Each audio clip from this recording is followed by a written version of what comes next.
to give us in the premiere? Oh, you are going to find out who Peter Pan is. You are going to find out who the Home Office is. You are going to find out what else? Oh, we are going to find out more about Neil and his journey. Locke is the monster. No, wrong show, wrong show, wrong show.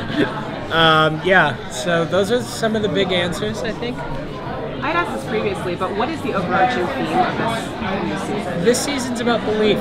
The first 11. You know, we're doing it kind of in a model of 2 separate seasons. So we're running 11 together. And I think that, you know, it's a lot about belief, and I think that is a big theme because belief means something to everyone. And I think that if we remember about Neverland, it runs on belief. You need to believe to see Tinkerbell. You need to believe in magic to return to Neverland. So, belief. Absolutely. We are going to be seeing Tinkerbell, and we are going to be seeing...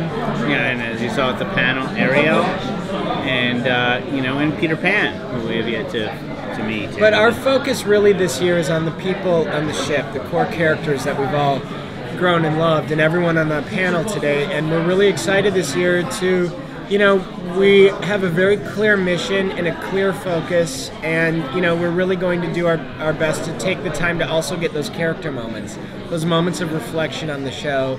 And these characters have now had 44 episodes of problems, and so for us, we want to take the time to really honor that.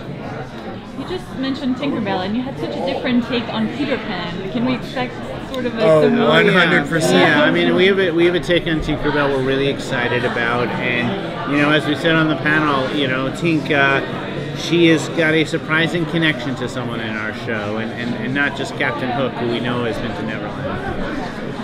Is it easier, you know, you're saying they're breaking it down kind of into 11? Yes. So do you find that it was easier to really hone in on the things that And, you know, yeah, I think it was. I think it allowed us to really focus it and not think about stretching it for 22 episodes. It said to us, and that was last year, we were like, you know, we're doing 2 seasons this year. Yeah. We're doing 2 11-episode seasons that hopefully will provide a very complete experience that, taken together, will provide an even richer one. But, you know, in terms of the writing, it allows us to focus in a much more directed way for that first 11, and also have the great relief of knowing that the audience should be able to watch it basically uninterrupted and be able to track everything and keep the momentum going. That was, yeah, very important to us, and ABC, you know, really agreed to it, and I think it's going to benefit all their shows. I mean, I think, of course, Scandal is best watched all together. You don't want to wait 3 weeks to come back, and same with our show. I think that, you know, networks are finally realizing that, you know, certain shows do well that you can drop in and out, but ours, you know, really for us as writers, we want you to experience it week after week and let that momentum build. You guys are tying a lot of mythologies in together in one place and bringing little threads in one season at a time.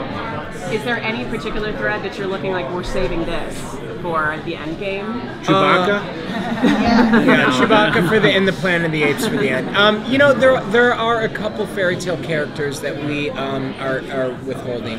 Yes, and we have some in our back pocket that we're waiting, and hopefully we'll have the opportunity to bring into the mix. But really, the show has been about, from the beginning, what it's about right now, which is that core group of characters you saw up on the stage today, and what they're going through, and how, you know, they're going to deal with everything going forward. And the characters that kind of come in from other mythologies and other worlds really are mostly in service of that big story of this kind of really screwed up family that we're seeing together. Yeah, you know, our approach, you know, there are certain characters, obviously, like Captain Hook, who came in and kind of made his way to the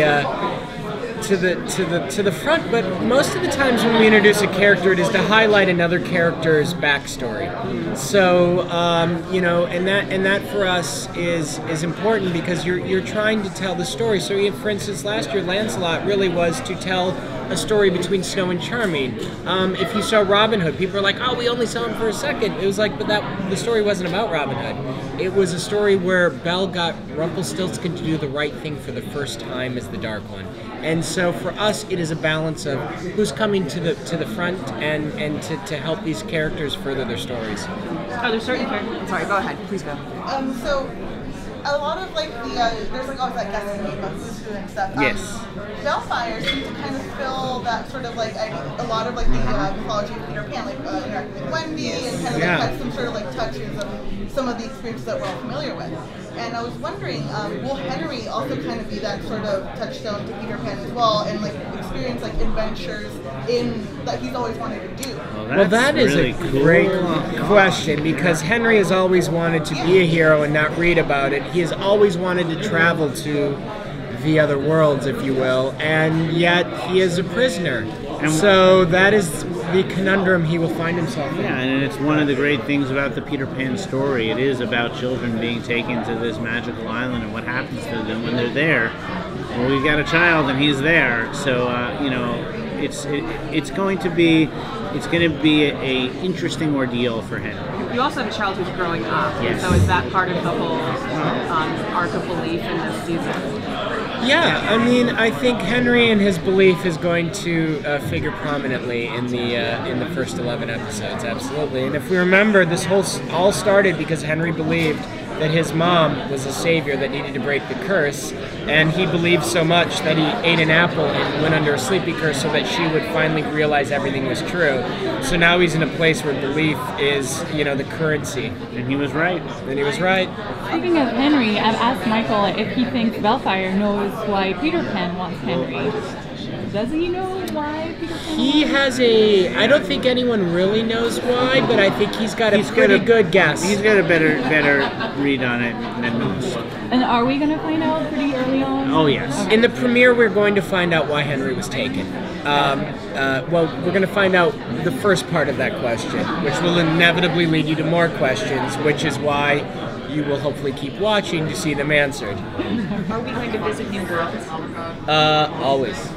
Neverland is the biggest of them all. But additionally, can you tell us about any? Not yet. Not yet, just but you know, and we're also going to visit the world of Wonderland on Thursdays at 8.